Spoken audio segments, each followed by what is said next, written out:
Ladies and gentlemen, Dr. Lay is here. Now we've been talking about hyperinsulinemia and insulin resistance and even diabetes. And it's time for us to explain to you how these things work. How do we end up to insulin resistance? How do we end up to getting that insulin shot when your diabetes has been high for quite some time and it's uncontrollable, and therefore even if you're still on diabetic drugs, the oral ones, you still require an insulin shot to help you lower these blood sugar levels to a normal level. So in this video, we are going to tackle insulin in depth.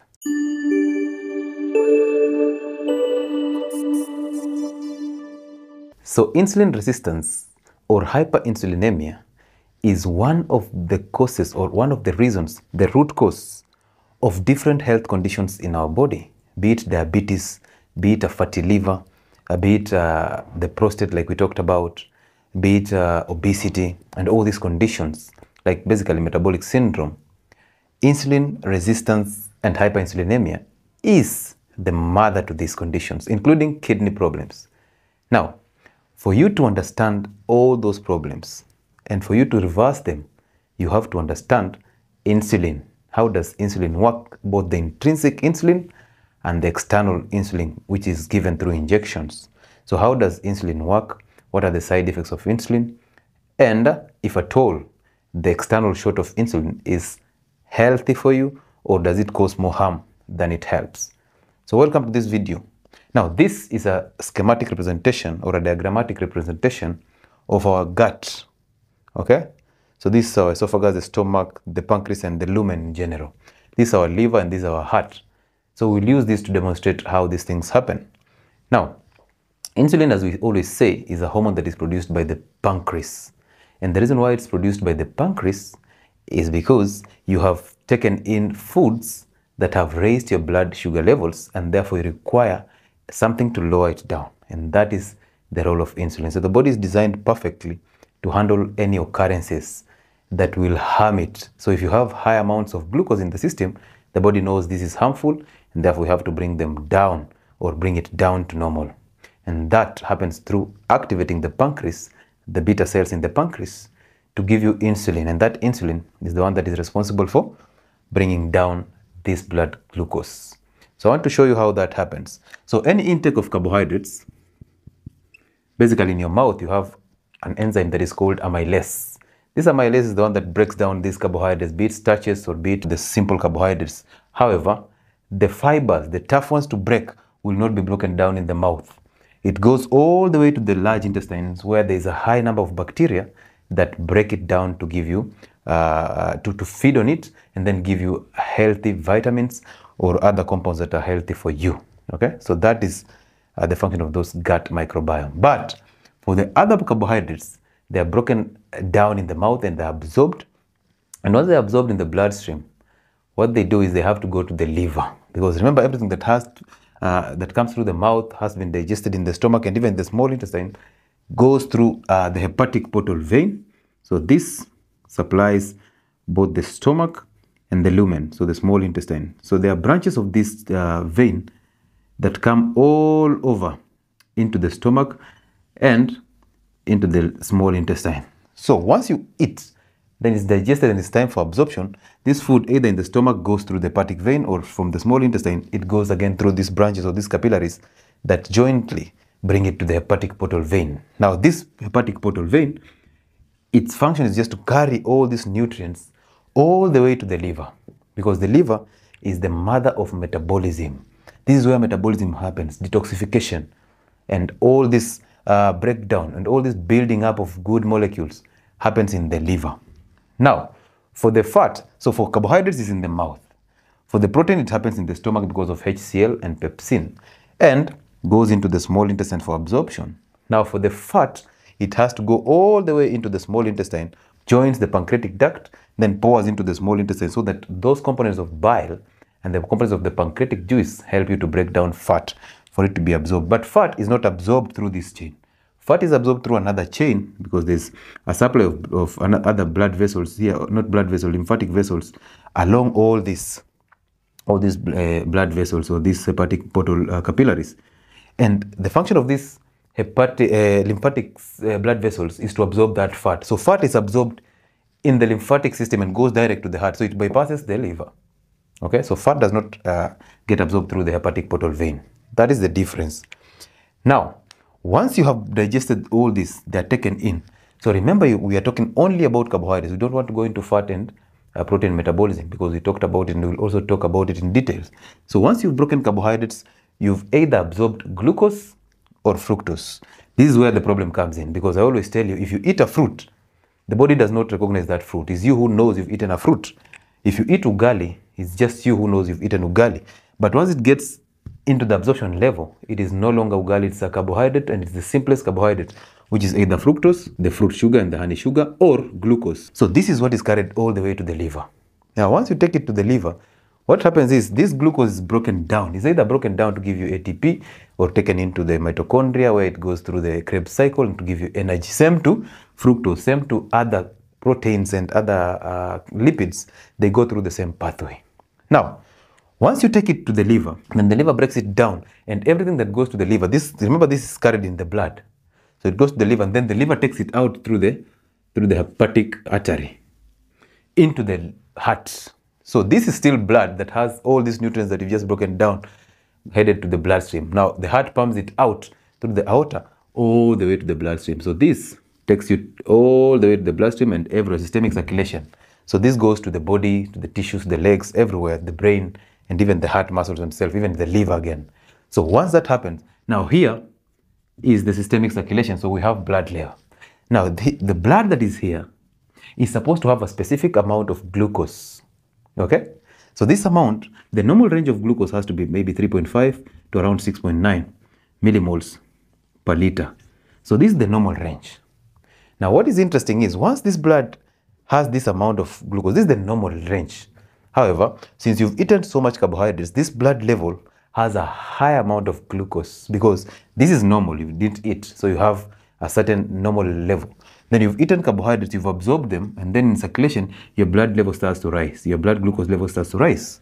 Once it starts to rise, this level goes up. Then the body has sensors, which are sensors of insulin. And then these sensors activate the pancreas to produce insulin because the pancreas is the home of insulin production. So this is intrinsic insulin, the internal insulin. So once you produce this insulin, it is pumped into the bloodstream to help you lower this blood glucose level down. Mark that. The insulin that is produced here is because you ate carbohydrates, you raised your blood sugar levels, and therefore something has to happen to bring it back to this range. So insulin comes in to bring it back to this range. Now, how does this insulin work? This insulin, there are three types of cells that have receptors for insulin in the body. There are so many, but the major three are, the first one is the muscle cell. So this is your skeletal muscle cell. So this is the muscle. The second one is the liver on its own. So this is the liver. Then the third one is the fat cell. So here we have the fat cell, has fat globules. So this is the fat cell. So these three cells are the consumers of insulin. And how does that happen? Now, if this glucose that is coming into the liver is high enough, or the one that is going into circulation is high, what the body does, this insulin comes and on these cells, we have something called a receptor. So on the liver cells, on the muscle cells, and on the fat cells, we have something called a receptor. Now, a receptor is basically like a lock. If you have a door that has a lock, that lock is the receptor. It recognizes a specific key. So the key is the insulin, and the lock is the receptor. Okay? So if this receptor looks like this, then automatically insulin has to look like this for it to fit in that lock. Okay? So this is the biochemist. Don't worry about that. So once this insulin comes and fits exactly into this receptor, fits it and fits all these receptors. So that is our key.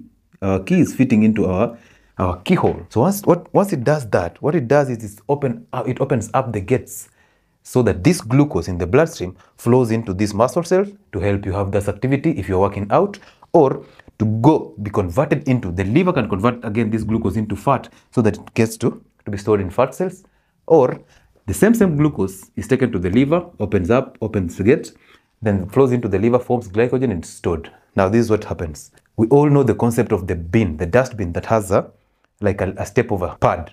So once you step on that pad, the lid opens up and then you throw your dust into the the bin. Once you release it, it closes up. That is the same concept. Now, insulin is like your foot.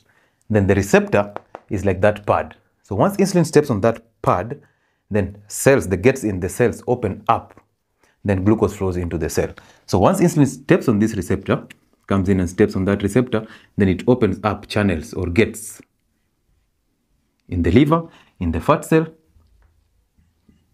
But remember, in the fat cells, we have to convert that extra glucose or extra energy into fat so that it can be stored in fats. Okay? So for the two, here glucose will go in. So this is glucose going into the liver cells. Same glucose will go into muscle cells to aid you in activity. Now, once that happens, you see, we are now pumping this glucose into muscle and into the liver. So this blood sugar level starts to go down. So it goes back to normal. That is how it happens.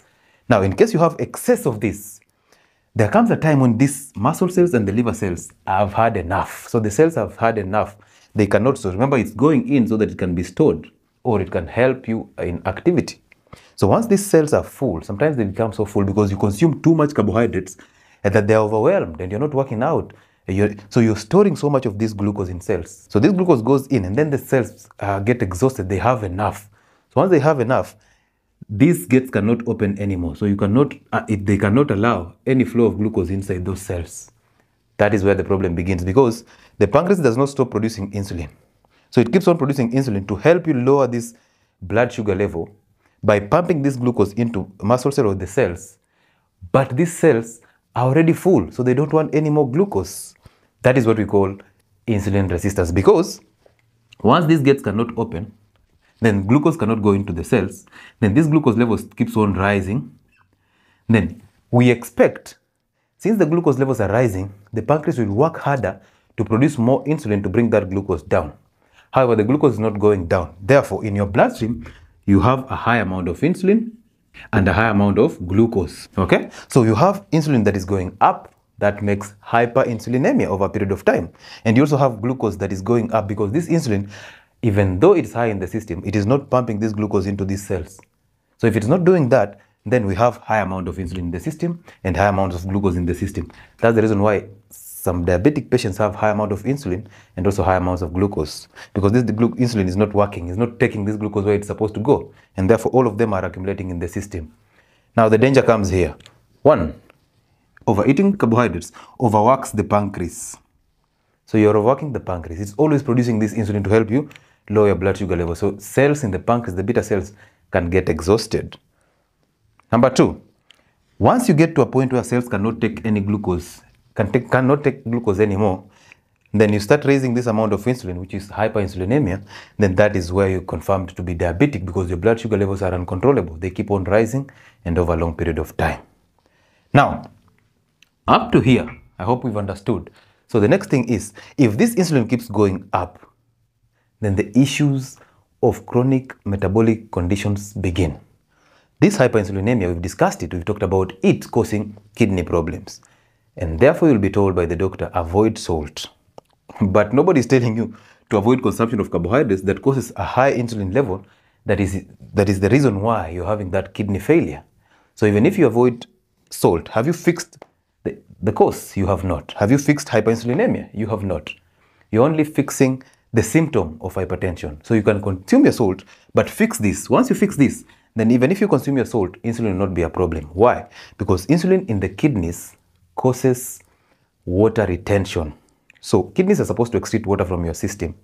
But since they are not excreting that because of hyperinsulinemia, they are retaining the water and sodium. And this causes an increase in blood volume, which automatically leads you to an increase in blood pressure because the blood vessels are straining to expand to accommodate the amount of blood volume that is coming in as a result of water retention. Now, telling these patients not to take salt is criminal because you're not fixing the cause. You're actually telling them to take something that is supposed to help them. You're telling them to stop taking something that is supposed to help them with flexibility of blood vessels because salt helps in flexibility of blood vessels. So since it helps in flexibility of blood vessels, then they can accommodate more blood volume. But if you tell them not to take salt, then you're telling them the blood vessels have to be stiff. And then since we still have insulin, hyperinsulinemia, they're still retaining water and sodium. And that is chronic hypertension. That is number one cause of hypertension, okay? So understand that before you stop taking that salt. The problem has never been salt. The problem has always been sugar, because carbohydrates are what we call sugars. Okay? Now, this is the concept of insulin working. Now, that is intrinsic insulin. Now, if you're taking diabetic drugs, of course, they're not solving the problem because you're still eating these foods and you still have hyperinsulinemia. Some of those diabetic drugs, what they do is they increase sensitivity of insulin to these receptors. So they activate these receptors so that they take insulin. However, if your cells are already high or already full with glucose or that sugar, activating insulin receptors will not help, because you need to get rid of this glucose so that you create space for more storage. You know, if you have a refrigerator and you have all this food stuff inside and you keep on bringing new foods, some of this food stuff will expire or will rot. So what you need to do is you need to empty your refrigerator for you to bring in new food. That is the same concept here. You cannot load in energy, yet the energy that is in the cell is already enough. There's no storage of this energy. So even if you get an insulin shot, you will not recover from that diabetes, okay? Even if you get those tablets, you will not recover, because these tablets increase sensitivity of insulin to these receptors, yet the cells and the storage is full. Some of them increase production of insulin from the pancreas. Another crime. We are already overworking the pancreas by having hyperinsulinemia. Then we bring in a drug that is still activating the pancreas to produce insulin, which will cause an increase in the same insulin that we are trying to fight, and also will overwork the pancreas. So are we helping? That's the reason why diabetic drugs will never treat or heal your diabetes. Diabetes is healed in the kitchen and fixing your diet strictly. If your doctor tells you that you have to fix the drugs, you have to be strict on taking insulin shots and those oral diabetics, it's time to tell your doctor to change that mindset or to drop that doctor completely, because he's not fixing the cause, the root cause. He's interested in fixing the symptoms. Okay? So let's say that your cells are not full. Then you increase sensitivity of insulin to these cells. So you'll pump this glucose into these cells. But you will still have not fixed this. So this person is still eating sugar. You're telling them to actually eat fruits. So they're having fructose. And this fructose causes a fatty liver. And this fatty liver causes insulin resistance. And that insulin resistance causes hyperinsulinemia. So we are still going through the same cycle over and over again. So if you're diabetic, please, you already know how you got here. Is through your diet, because diabetes is a dietary disease. It is not a chronic progressive disease. It is a diet disease.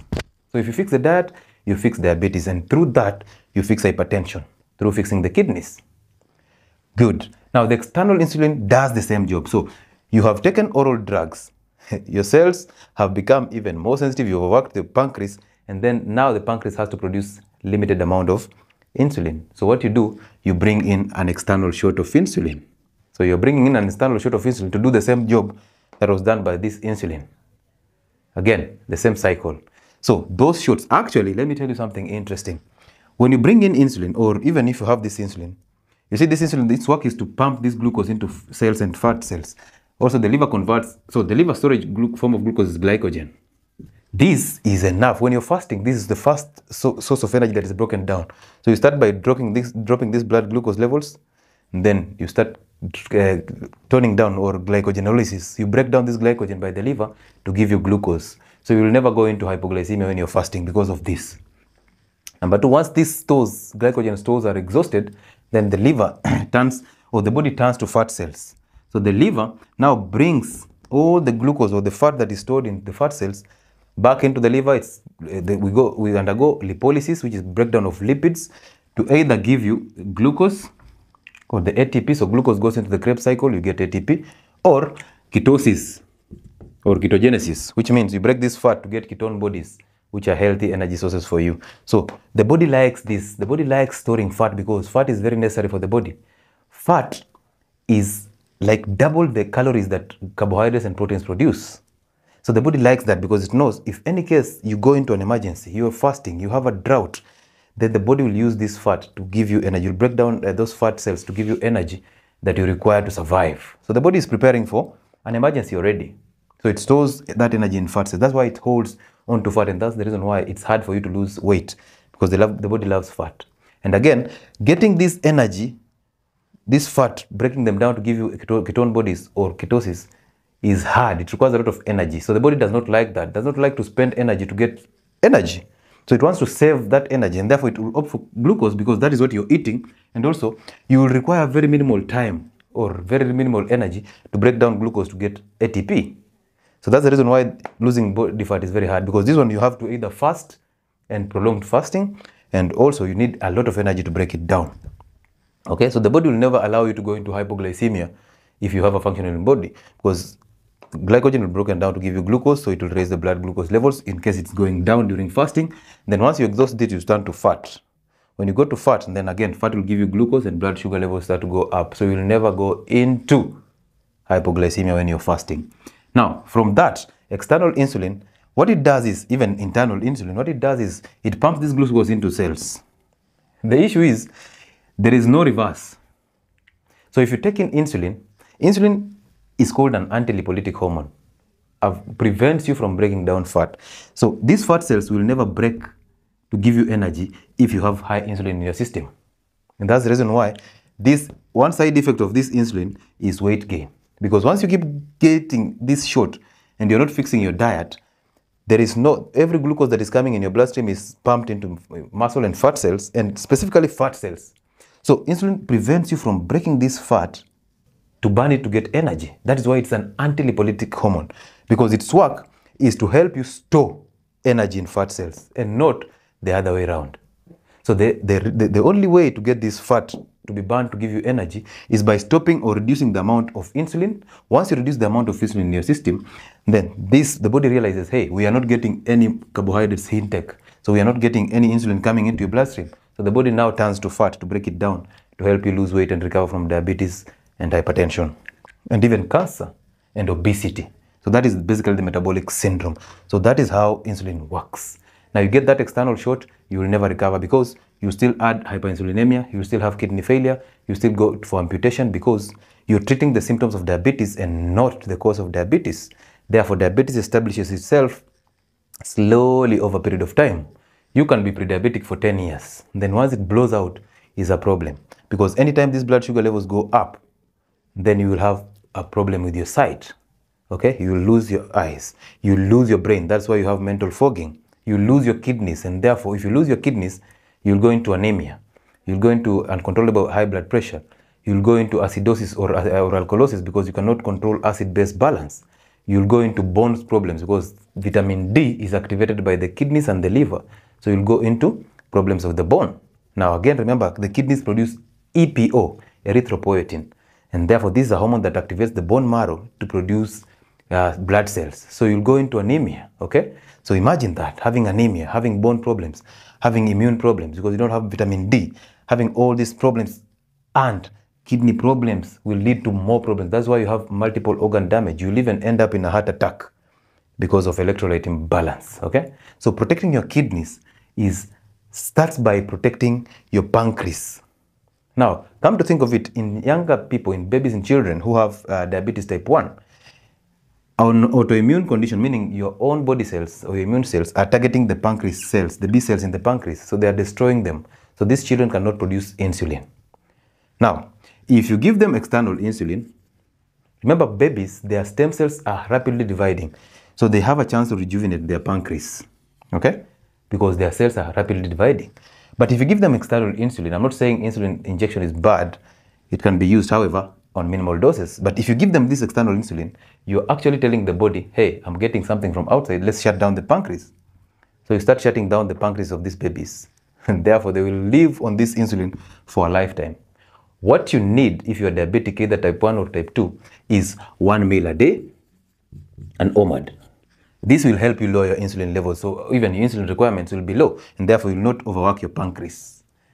Number 2, zero carbohydrates. Zero carb diet, because carbohydrates are the reasons why you need insulin. Proteins raise an insulin level to a certain amount, however, very minimal. But carbohydrates cause a spike in the insulin. So if you go to a zero carbohydrates diet, then you'll survive. Even the type 1 diabetics will survive. Okay? Then, fasting is very important. Fasting is very important. Whether prolonged or periodic fasting, that still leads us to OMAD. So if you start fasting, then you're lowering your insulin levels to zero. The requirements go back to normal. You don't need it. You will not need that insulin if at all your diet is fixed, and therefore you'll start recovering from type 1 and type 2. And imagine for a child whose carbohydrate intake is near zero or even zero, then the autoimmune condition will start disappearing because carbohydrates are the source of autoimmune conditions. Number two, their pancreas will start rejuvenating. Once they start rejuvenating, because they are rapidly multiplying cells, then they will catch up. We'll start having that insulin production that is enough to help them handle protein intake. So this is how insulin works, and this is how insulin can lead you into problems. This is how insulin leads you into weight gain. This is how insulin can lead you into kidney damage and more hypertension. So it will lead you into more metabolic syndrome that it's helping. So if you're on an insulin shot, start fasting, start eating OMAD and healthy keto and carnivore diets. Once you do that, sleeping also in the sun, very important to stabilize your hormones, because remember insulin is a hormone. Once you do that, then you achieve a certain glycemic control. So your blood sugar levels go back to normal, and you can measure them over a range of time. Then you start recovering from diabetes, and then you start tapering down this insulin dose and then do away with it completely. This happens to also type 2 diabetics. You'll start dropping your insulin levels, and then you start dropping those oral hypoglycemic agents, then recover. Now remember, insulin is a hypoglycemic agent. It's the drug that lowers your blood sugar levels to even lower levels. So it will take it even below the normal level ranges. Once it does that, then your body reacts by telling you, hey, I need more glucose. So you'll start eating more carbohydrates. That's what we call cravings. We talked about cravings. So this is how insulin works, and I hope you enjoyed the video. If you did, share it widely. Thank you.